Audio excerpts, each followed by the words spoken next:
scary thought, isn't it, then? League One before the Premier League against... And it is a question, isn't it, Coisty? Are they going to be an Ipswich or a Leicester City? I think it will depend a lot as well. The players they keep, Jeff, to be honest with you. Obviously question marks against one or two of the playing staff, whether they would be there next year. I think...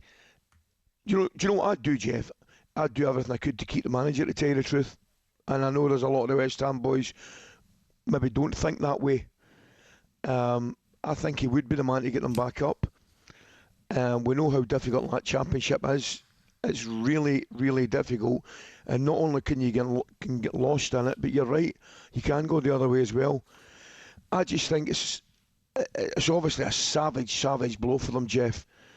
But I just think a wee bit of stability with the manager, and if they can keep one or two, it would be their best interest to get back up immediately. Yeah, I mean, obviously he's taken Wolves out of the Championship. Yeah. His win rate at West Ham is worse than Julian Lopetegui's. But you can't keep changing your manager all the time, can you? That's my point. A former West Ham and England defender, Stuart Pearce, joined Sam Matterface and Alex Crook yesterday. He thinks getting rid of Nuno would be a terrible idea for the Hammers. I'm quite shocked, if I'm being quite honest with you. I think the fact that he come through the door, I don't think too many fingers were pointed at him with West Ham's relegation yesterday. If I was West Ham, you look at a manager of his class and you think they should be hanging on to him. What's gone on? I take it there was crisis talks this morning, so we gather. And I don't know how much of that he's instigated that in regard to how much have we got financially for me to spend next year? Can we keep the better players? Those conversations are behind closed doors. Whether that suits him, if he thinks he can get a better job, I don't know. I mean, if you read a lot of the background stuff at West Ham, Coisty, there's a lot of stories about Nuno falling out with players and with his staff as well. And that is slightly worrying if they decide to keep him. Oh, absolutely. No. I mean, there'll be a lot of taken into account, and everything will be taken into account. His relationship, and they'll look at his, effectively the job he's done, the period he's been there. But I just think, I mean, those problems aside, and I'm not brushing them under the carpet because, as I mentioned, they all add up to the big picture. I just think, in terms of a little bit of stability, I actually think they've did one or two poor performances.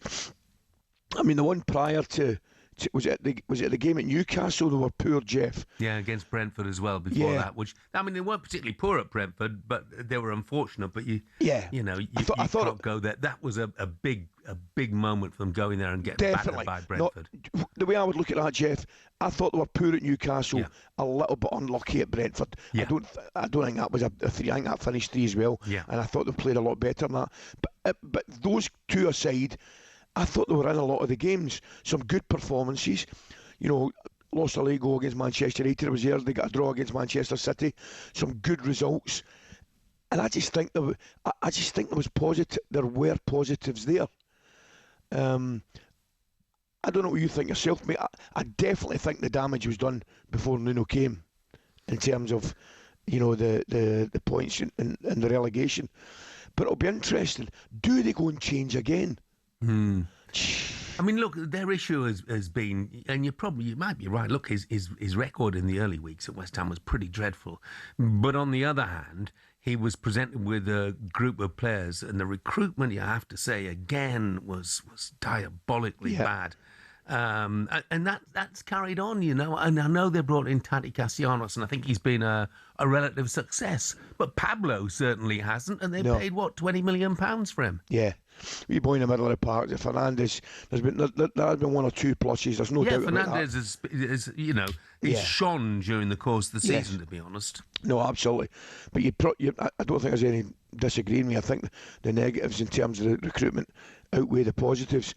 And that only leads to one thing, and that's kind of failure. But I mean, it'd be interesting. I don't really know what the general consensus is with the West Ham fans, because they are a difficult lot to please. They want to play a certain way, a brand of football. I mean, and I think Danny made a good point there, with Scott Parker. I mean, I've got nothing against Scott Parker at all, Jeff. But if you're asking me what I thought the better of the two options would be right now, I would stick with Nuno. Yeah. Interesting. Obviously, other names in the frame: Slaven Bilic and Gary O'Neill, ex-Hammer himself. Look, West Ham fans, we'd like to hear from you this morning. Is Nuno really the one to blame here? Could another managerial change backfire? If West Ham do decide to go down that route, who would you like? Right, West Ham's 14-year stay in the Premier League came to an end on Sunday as they were relegated to the Championship. But what effect is this going to have on the club financially? To help answer that, delighted to say the football finance expert Kieran Maguire joins us now. Morning, Kieran. Good morning, Kieran. Morning, guys. Hey, so Kieran, look, a lot of headlines before the weekend. West Ham face financial crisis if relegated. Is that the case? It's certainly going to be very challenging. In the last set of accounts, they generated £228 million of revenue. I think that's likely to take a hit of around about 100 million. So that therefore there's a big gap. The wage bill is significant. Yeah, the average wage is over £70,000 a week. I think many players will have relegation clauses. I think the thing which worries me most of all is that West Ham have spent a lot of money in the transfer market, and they owed £196 million in unpaid transfer fees at the end of 2025. Now, those instalments have to be paid on a year-by-year basis, and you do wonder where their cash is to pay them over the course of the next 12 months, unless the owners put in some cash themselves. Kieran, just on that, you mentioned that a lot of the players would have relegation clauses. Would that have been the same for Tottenham, do you think? Yes, I mean, there was a report in one of the papers that Daniel Levy had inserted relegation clauses. It's actually quite unusual for clubs at the elite end of the game. So this was a bit of sort of insurance as far as Daniel Levy was concerned. I think the claim was that they were up to 50%. I guess most players, if they join a club of the stature of Spurs, and you could also argue West Ham as well, would just assume that they'd always be in the Premier League. So they just say, well, yeah, it might happen, but I don't think it is. So it will have an impact upon certainly the playing staff, but equally, as far as West Ham is concerned, they do employ an awful lot of people, and there's potentially jobs on the line here as well. You don't need as many people in marketing and communications and so on when you're playing Cardiff and Lincoln on a Tuesday night. That's just economics. Look, don't rub it in, Kieran. I mean, I take it then. Obviously, there are some plus points. Look, lower salaries, lower rent for the stadium, parachute payment. Does that not come near balancing the cost of relegation?